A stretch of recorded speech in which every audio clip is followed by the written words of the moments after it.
வணக்கம் guys. Talk and டெய்லியில் இன்னைக்கு இன்னொரு டாக் சைட் பற்றி கொஞ்சம் பார்ப்போமா? இன்னைக்கு நம்ம இந்த வீடியோவில் பார்க்க போகிறது மலேசியாவோட மிக அமானுஷமான ஒரு ஹைவே பற்றி தான்.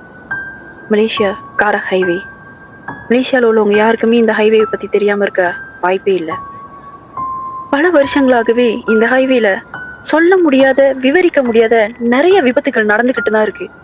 இதுக்கு யாருக்கிட்ட இருந்தும் எந்த எக்ஸ்பிளனேஷனுமே இல்லை. சில பேர் ரோட் சைடில் யாரோ வெள்ளை சட்டை போட்டுட்டு நின்றுட்டு இருந்தாங்க அப்படின்னு சொல்கிறாங்க.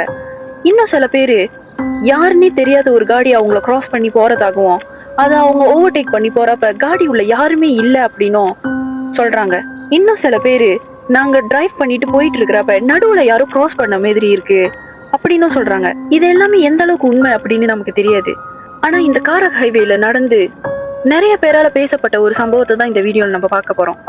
இது உண்மையா நடந்த சம்பவம். வாங்க என்ன நடந்துச்சுன்னு பார்க்கலாம். அன்னைக்கு ராத்திரி மணி 3 இருக்கும்.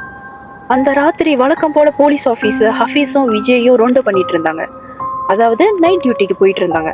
ரோடு ஃபுல்லா ஒரே அமைதி. காடு சூழ்ந்த அந்த இருட்டு, காடுகளோட சத்தம் மட்டும்தான் கேட்டுச்சு. அந்த நேரத்துல சடனா ஒயிட் கலர்ல ஒரு உருவம் ரோட் சைட்ல நிக்கிற மாதிரி அவங்க பார்த்தாங்க. அது என்ன அப்படின்ற ஒரு டவுட்ல உடனே போலீஸ்காரர் நிப்பாட்டிட்டு இறங்கி போய் பார்த்தாங்க. ஆனா அவங்க அந்த பக்கம் போக ட்ரை பண்ண அந்த செகண்ட்ல ஒரு காடி ரொம்ப ஸ்பீடா அவங்கள ஓவர்டேக் பண்ணி போனுச்சு. கொஞ்சம் சஸ்பிஷியஸா இருந்தாலும் ஹஃபீஸும் விஜயும் உடனே அந்த காரை சேஸ் பண்ணிட்டு போக ஆரம்பிச்சாங்க. கொஞ்ச நேரத்துக்கு அப்புறம் அந்த காடி சடனா ஒரு இடத்துல நின்னுருச்சு.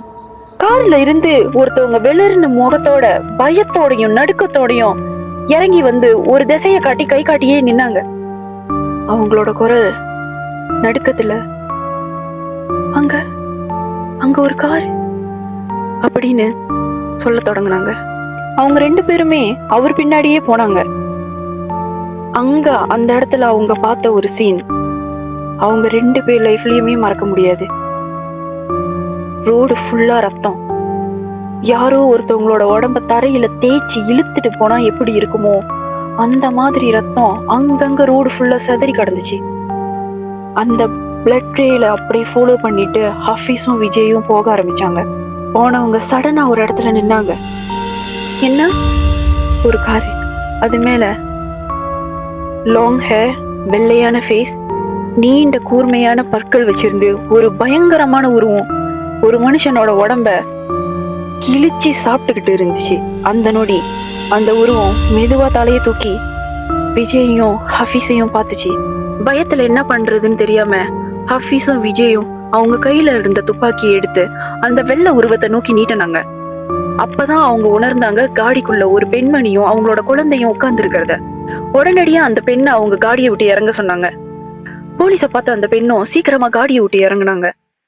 காடியை விட்டு இறங்குன அவங்க கிட்ட 2 போலீஸும் சொன்ன ஒரே வார்த்தை, பின்னாடி திரும்பி பார்க்காதீங்க, பின்னாடி மட்டும் திரும்பியே பார்க்காதீங்க அப்படின்னு சொன்னதுதான். ஆனா அவங்க சொன்னதையும் மீறி அந்த பெண் பின்னாடி திரும்பி பார்க்கறாங்க. அங்க அவங்க பார்த்தது அவங்க கணவரோட இருந்த உடல். அது மேல உட்கார்ந்து இருந்த அந்த வெள்ளை உருவம். அந்த பெண் உடனே அலற தொடங்குனாங்க. அந்த பெண் சொன்னது என்னன்னா, அவங்களும் அவங்க கணவரும் காரக் ஹைவேல வந்துட்டு இருந்திருக்காங்க. திடீர்னு அவங்களுடைய காடி நடுப்பாதையிலேயே நின்றதாவும் சொல்லியிருக்காங்க. அவங்களோட கணவர் எங்கேயாச்சும் போயிட்டு உதவி கேட்கலாம் அப்படின்னு இறங்கி போயிருக்காரு. ஆனா திரும்பி வரவே இல்லை அப்படின்னு சொல்லியிருக்காரு. இது காரக் ஹைவேல நடந்த உண்மை சம்பவம். இதை உங்களால நம்ப முடியுதா? மேலும் இந்த மாரி வீடியோவை பார்க்கறதுக்கு மறக்காம நம்ம சேனலை சப்ஸ்கிரைப் பண்ணுங்க. நன்றி.